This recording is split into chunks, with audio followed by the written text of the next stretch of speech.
ખરેખર શું ભગતે જ આ મામલે મૌન તોડવું પડશે ગીતા વ્યાસ મામલે, તો વિજય ભગત ક્યારે મૌન તોડશે? મેં લાસ્ટ ટાઈમ બી વાત કરી હતી કે જે ગાદીની પરંપરા છે, લાસ્ટ ટાઈમ બી અઠવાડિયે 10 દિવસ પહેલા બાપુએ આની માટે વિજય બાપુએ એનો મીડિયાની અંદર સમક્ષ જવાબ આપ્યો હતો.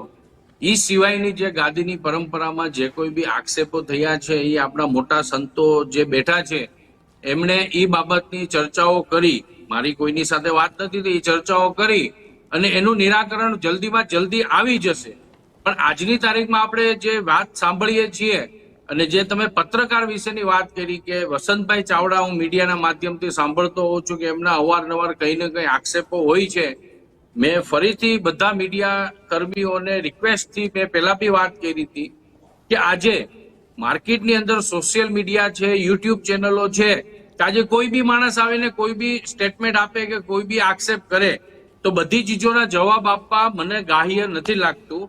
પણ કોઈ બી આક્ષેપ કરે એનો મતલબ એવું નથી કે એ સાચું છે. આજે આપણે ઘણા બધા પ્રશ્નો ચારે બાજુ જોઈ રહ્યા છીએ, સાંભળી રહ્યા છીએ, સમજી રહ્યા છીએ. હા, એમની જે વાત હશે એ વાતને આપણે ધ્યાનમાં લઈ અને ભવિષ્યના દિવસોમાં આવું સત્તાધાર ધામ જે આપણી પવિત્ર 250 વર્ષ જાગતું પીરાણું છે, આને આવો ભવિષ્યમાં કોઈ ધબ્બો ન લાગે એની માટે જે કાંઈ સંચાલકો છે, જે કાંઈ આપણા સંતો છે, એનું લાઈફ ટાઈમ માટે આનું નિરાકરણ વહેલામાં વહેલી તકે